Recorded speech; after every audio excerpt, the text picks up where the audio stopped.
आधुनिक भारत की बात कर रहे हैं, लेकिन आधुनिक भारत में आधुनिक शिक्षा कितनी मजबूत है कि सरकारी फंड को किस प्रकार लाके पैसा फंसा जाए। देखिए कक्षा 2-3 एक कक्षा है, इसमें 2 क्लास चल रही है, वो भी कोई ब्रेंच कोई क्लास यहाँ पे नहीं चल रही है। देख लीजिए ब्लैक बोर्ड भी कितना अच्छा लिखा गया है कि शिक्षा का उद्देश्य तथ्यों का नहीं बल्कि मूल्यों का ज्ञान है।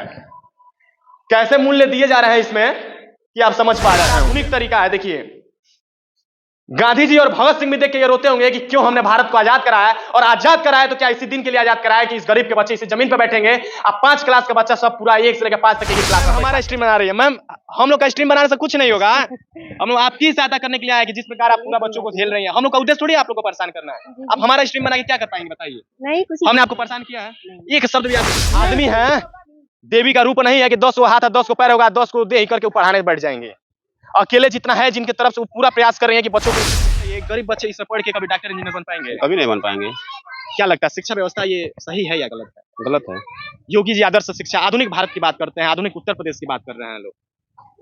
तो मान लीजिए वो लोग कर रहे तो हम उसमें क्या कर सकते हैं, लेकिन मान लीजिए तो प्राइमरी से पढ़ करके कोई डॉक्टर इंजीनियर नहीं बन पाएगा। क्यों दुकान से? अरे मान लीजिए उसमें कमाते हैं पढ़ाते हैं, मान लीजिए बच्चे का भविष्य नहीं खराब करेंगे। जी देखिए सबसे बड़ी बात तो ये है कि इनकी भी मजबूरी है, अब बच्चे का भविष्य बनाना है तो प्राइवेट स्कूल में जो आपके बेसिक शिक्षा मंत्री है उनके बच्चे को लाके इसमें डालना चाहिए कि नहीं पढ़ाने के लिए? डालना चाहिए ना। देखिए कितनी मैम ईमानदार है इसलिए ये जवाब दे रही हैं। अगर मैम बेईमान होती या भ्रष्ट होती ये भी तो ये जवाब नहीं देती। कहीं ना कहीं इनकी ईमानदारी का ही परिचय है कि शिक्षा व्यवस्था का हाल अगर बदलना है तो जितने भी शिक्षा मंत्री हैं, जितने भी अधिकारी हैं, जितने भी नेता हैं, उनके बच्चों को इसी सरकारी स्कूल में पढ़ाना होगा, तभी जाके इस उत्तर प्रदेश की शिक्षा व्यवस्था का हाल बदलेगा और तभी जाके आधुनिक भारत होगा, तभी आधुनिक शिक्षा। ध्यान से देखिए अभी हम आधुनिक भारत की आधुनिक शिक्षा व्यवस्था का एक रूप दिखाने जा रहे हैं। हम तमाम ऐसे सरकारी विद्यालयों में जाते हैं, वहां की कमियों को दिखाते हैं, लेकिन साथ साथ वहां की जो अच्छाइयां होती है उसको भी दिखाते हैं। अभी हम इधर से कुछ और काम के कारण यहाँ पे आए हुए थे, लेकिन यहाँ से गुजर रहे थे तो अचानक हमारी नजर इस सरकारी विद्यालय पे पड़ी, क्योंकि यहाँ की जो एचएम है हेडमास्टर वो बैठी हुई थी और उनके अकेले के जिम्मे सोचिए कि यह प्राथमिक पूरा विद्यालय छोड़ दिया गया है। 1 से लेकर 5 तक यह विद्यालय है और एक हेडमास्टर साहिबा है। ये अपना काम पूरा ईमानदारी से लेकिन निभा रही हैं। लेकिन आधुनिक भारत की शिक्षा व्यवस्था कितनी मजबूत है कि प्राथमिक विद्यालय को एक हेडमास्टर के भरोसे छोड़ देती है, और वो भी ये शिक्षा मित्र हैं। देखिए शिक्षा मित्र होने के बाद भी अपनी पूरी ईमानदारी पूरी मेहनत से अपनी शिक्षा व्यवस्था को बच्चों तक पहुंचा रही हैं, लेकिन उसके बाद भी प्राथमिक विद्यालय और बेसिक शिक्षा चुप रह जाते हैं। ध्यान से देखिए किस प्रकार की व्यवस्था हमारे उत्तर प्रदेश में, पहले बिहार शिक्षा के लिए जाना जाता था। लोग आधुनिक भारत की बात कर रहे हैं, लेकिन आधुनिक भारत में आधुनिक शिक्षा कितनी मजबूत है कि सरकारी फंड को किस प्रकार लाके पैसा फंसा जाए। देखिए कक्षा 2-3 एक कक्षा है, इसमें 2 क्लास चल रही है, वो भी कोई ब्रेंच कोई क्लास यहाँ पे नहीं चल रही है। देख लीजिए ब्लैक बोर्ड भी कितना अच्छा लिखा गया है कि शिक्षा का उद्देश्य तथ्यों का नहीं बल्कि मूल्यों का ज्ञान है। कैसे मूल्य दिए जा रहे हैं इसमें कि आप समझ पा रहे होंगे। आइए और देखते जाइए। इसमें कक्षा 1 है, क्योंकि मैम भी क्या करें, मैम अकेली हैं, तनाव भी है और सारे बच्चों को अलग अलग क्लास में कूद के पढ़ा भी नहीं पाएंगे और स्कूल का कार्यालय का कामकाज भी नहीं देख पाएंगे, इसीलिए उन्होंने सारे बच्चों को अभी एक में ही रखा है। और देखिए कक्षा 1 2-3 एक में है, कक्षा 1 ये है और 1 में बच्चे अभी बैठे हुए थे। चूंकि मिड डे टर्म का अभी यह समय चल रहा है, सारे बच्चे खाना खा रहे हैं। हेडमास्टर सी अपने तरफ से जो आज का प्रावधान था, यानी कि आज मंगलवार है तो चावल दाल चलता है, चावल दाल खिला रही है बच्चों को। ये भी देख के अच्छा लगा। लेकिन जब हम अपने इस सरकारी विद्यालयों में आते हैं, हम लोग आधुनिक भारत की याद कर रहे हैं, भारत की शिक्षा व्यवस्था को मजबूत बनाने की बात कर रहे हैं, लेकिन जब इस प्रकार से शिक्षा व्यवस्था हमारे भारतवर्ष में चलेगी तो आप ही हमें बता दीजिए धर्मेंद्र प्रधान जी की किस प्रकार शिक्षा व्यवस्था उज्जवल होगी। क्या इसी प्रकार शिक्षा व्यवस्था के रूप को दिखाते हुए और शिक्षा व्यवस्था के रूप को हमारे गरीब परिवार के बच्चों को पढ़ाते हुए क्या आप आधुनिक भारत बना लेंगे? देखिए किस प्रकार आधुनिक तरीका है। देखिए गांधी जी और भगत सिंह भी देख के ये रोते होंगे कि क्यों हमने भारत को आजाद कराया, और आजाद कराया तो क्या इसी दिन के लिए आजाद कराया कि इस गरीब के बच्चे इसी जमीन पर बैठेंगे। अब 5 क्लास का बच्चा सब पूरा 1 से लेकर 5 तक एक ही क्लास में बैठा दिया जाएगा।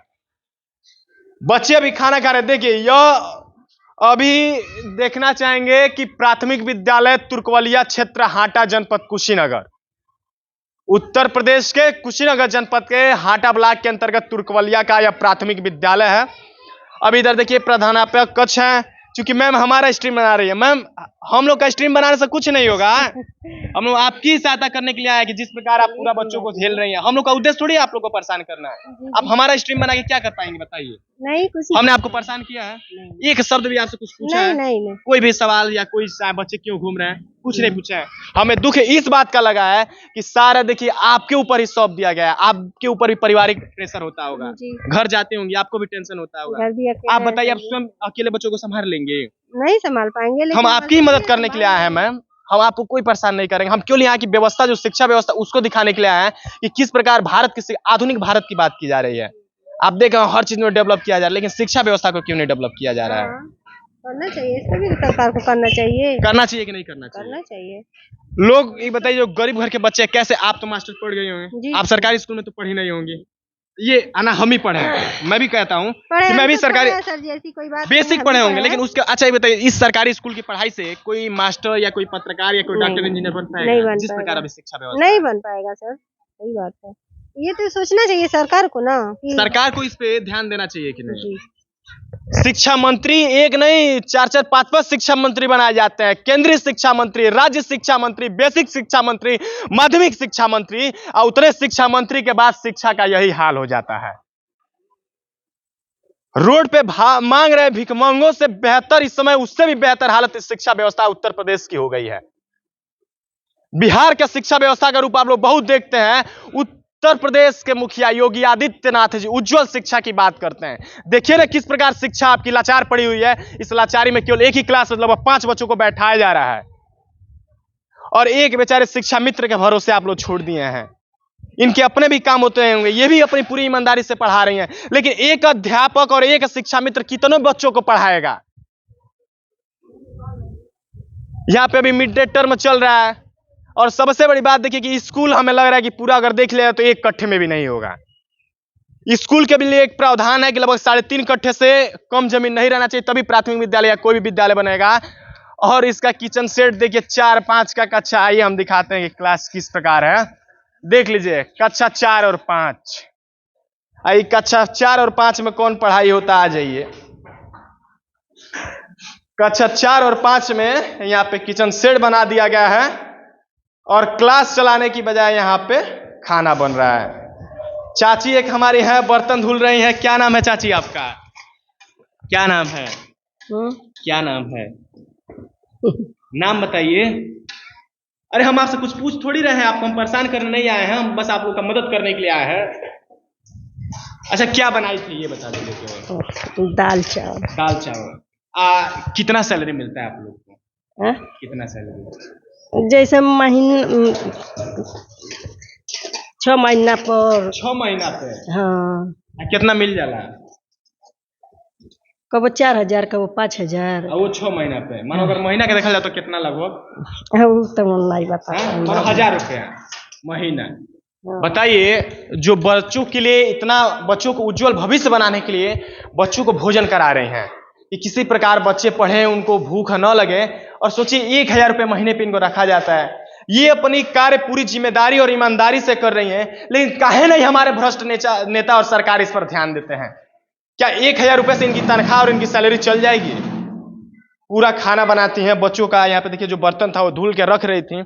अपना टाइम से आती हैं, बच्चों को बनाती हैं, खिलाती हैं, फिर धुल के जाती हैं, और इनको 1000 रुपया सैलरी दी जाती है। वो भी टाइम से नहीं दी जाती है। 6 महीने पे बता रहे हैं कि 6 महीने पे सैलरी मिलती है। बताइए, जिनके पास अगर उतना पैसा नहीं होगा, इस समय प्राइवेट विद्यालयों का फीस आपको ही पता होगा कि लगभग 1000, 2000, 4000, 6-6 तक है। लेकिन ऐसे में गरीब परिवार के बच्चे किस विद्यालय में पढ़ने जाएंगे? क्या इस विद्यालय में पढ़ के कोई बच्चा डॉक्टर इंजीनियर बनेंगे? अभी देखिए इस स्कूल का बाउंड्री वाल भी नहीं है। यही गांव के लोग हैं, हम इनसे पूछेंगे। चाचा क्या नाम है आपका? गंगासागर पटेल। ये बताइए, स्कूल का व्यवस्था देख आपको कैसा लग रहा है? अच्छा लग रहा है? मान लीजिए अध्यापक नहीं है, बच्चे कम है, इसलिए अध्यापक हो। अध्यापक किसकी गलती है? सरकार की गलती है कि नहीं? अब जब आप भर्ती नहीं करेंगे, नए शिक्षक जब भर्ती होगी, बहाली होगी, तभी तो जाके शिक्षक इसमें आएंगे। और एक शिक्षक के भरोसे पूरा आप लोग स्कूलें छोड़ दे रहे हैं। प्राथमिक विद्यालय 5 तक चला देंगे, कैसे वो चलाएं? आदमी है, देवी का रूप नहीं है कि 10 को हाथ है, 10 को पैर होगा, 10 को दे ही करके वो पढ़ाने बैठ जाएंगे। अकेले जितना है जिनके तरफ से वो पूरा प्रयास कर रहे हैं कि बच्चों को उचित शिक्षा दी जा सके, लेकिन कितना दें। अच्छा एक बात बताइए, गरीब बच्चे इसमें पढ़ के कभी डॉक्टर इंजीनियर बन पाएंगे? कभी नहीं बन पाएंगे। क्या लगता है शिक्षा व्यवस्था ये सही है या गलत है? गलत है। योगी जी आदर्श शिक्षा, आधुनिक भारत की बात करते हैं, आधुनिक उत्तर प्रदेश की बात कर रहे हैं लोग। तो मान लीजिए वो लोग कर रहे तो हम उसमें क्या कर सकते हैं, लेकिन मान लीजिए ये तो प्राइमरी से पढ़ करके कोई डॉक्टर इंजीनियर नहीं बन पाएगा बच्चा। लाखों की बजट हर साल इस पे फंड आते हैं, आते आखिर हैं। फंड कहाँ चले जाते हैं, क्या लगता है आपको? कहीं ना कहीं उत्तर प्रदेश और इस पूरे देश की, मैं उत्तर प्रदेश की नहीं बात करूंगा, पूरे देश के लोगों को किस प्रकार अंधकार में रखा जाता है और हमेशा इन गरीब के बच्चों को ही सताया क्यों जाता है? आप क्या करते हैं? हम दुकान पर रहते हैं। दुकान पे रहते हैं। दुकान से कितना कमा लेते हैं आप? इतना कमा लेते हैं, वही खाने भर कमाते हैं मान लीजिए। बच्चे कहाँ पढ़ते हैं आपके? हमारा तो वहाँ पढ़ते हैं माँ गायत्री। माँ गायत्री प्राइवेट स्कूल में? प्राइवेट। तो काहे इसमें नहीं पढ़ाते हैं आप? अब इसमें कहाँ पढ़ाएंगे, उतना शिक्षा ही नहीं मिल पाता है। कितना उसका महीने का जाता होगा? 600 एक महल बच्चे का है, 1200 देते हैं। 600 कमा लेते होंगे दुकान से? अरे मान लीजिए उसी में कमाते हैं, पढ़ाते हैं, मान लीजिए बच्चे का भविष्य नहीं खराब करेंगे। जी देखिए, सबसे बड़ी बात तो ये है कि इनकी भी मजबूरी है, अब बच्चे का भविष्य बनाना है तो प्राइवेट स्कूल में पढ़ाना है। और जिस प्रकार के यहाँ की शिक्षा व्यवस्था और आधुनिक भारत की बात करने वाले नेताओं और शिक्षा माफियाओं में जो बैठे शिक्षा मंत्री हैं, एक बार इस विद्यालय का आप लोग हाल देख लीजिए कि 2 क्लास है और 2 क्लास में भी मास्टर साहब 1 हैं। और क्लासें कितनी चलती हैं? 1 से लेके 5 तक, पूरा प्राथमिक का। और बच्चे भी लगभग यहाँ पे हमें लग रहा है कितने बच्चे हैं, आइए हम पूछ भी लेते हैं कि आप लोग एक ही देह पे कितना लोड डाल दिए हैं और किस प्रकार ये व्यवस्था। कितने बच्चे हैं मैम? 59 बच्चे हैं। 59 बच्चे हैं। बताइए 59 बच्चों को किस प्रकार यहाँ पे देखा है? एक दिन के लिए क्या उनको भी आके किसी विद्यालय पे रहना चाहिए या नहीं? और दूसरी बात की इससे क्या विद्यालय में आपके लड़कों को भी पढ़ना चाहिए कि नहीं? क्यों मैम, उनके भी बच्चों को इस विद्यालय में पढ़ाना चाहिए कि नहीं? सर जी हम क्या कहें, जो आपके बेसिक शिक्षा मंत्री है उनके बच्चे को लाके इसमें डालना चाहिए कि नहीं पढ़ाने के लिए? डालना चाहिए। डालना चाहिए ना। देखिए कितनी मैम ईमानदार है, इसलिए ये से जवाब दे रही हैं। अगर मैम बेईमान होती या भ्रष्ट होती ये भी, तो ये जवाब नहीं देती। कहीं ना कहीं इनकी ईमानदारी का ही परिचय है कि ये ईमानदार दे रही हैं। लेकिन अगर शिक्षा व्यवस्था का हाल अगर बदलना है तो जितने भी शिक्षा मंत्री हैं, जितने भी अधिकारी हैं, जितने भी नेता हैं, उनके बच्चों को इसी सरकारी स्कूल में पढ़ाना होगा, तभी जाके इस उत्तर प्रदेश की शिक्षा व्यवस्था का हाल बदलेगा और तभी जाके आधुनिक भारत होगा, तभी आधुनिक शिक्षा भी होगी। दोस्तों मेरा यह प्रयास था कि मैं इस आधुनिक भारत के आधुनिक शिक्षा व्यवस्था का रूप आप लोग को दिखा सकूं और किस प्रकार आज सारी शिक्षा व्यवस्था लाचार पड़ी हुई है। ऐसे ही ढहे घीसे पीटे क्लासों में बच्चों के, गरीब बच्चों, किसानों की शिक्षा व्यवस्था चलती है। आप खुद देख लीजिए। और मेरा यह प्रयास कैसा लगा ये भी जरूर बताइएगा। तब तक के लिए नमस्कार, जय हिंद, जय भारत।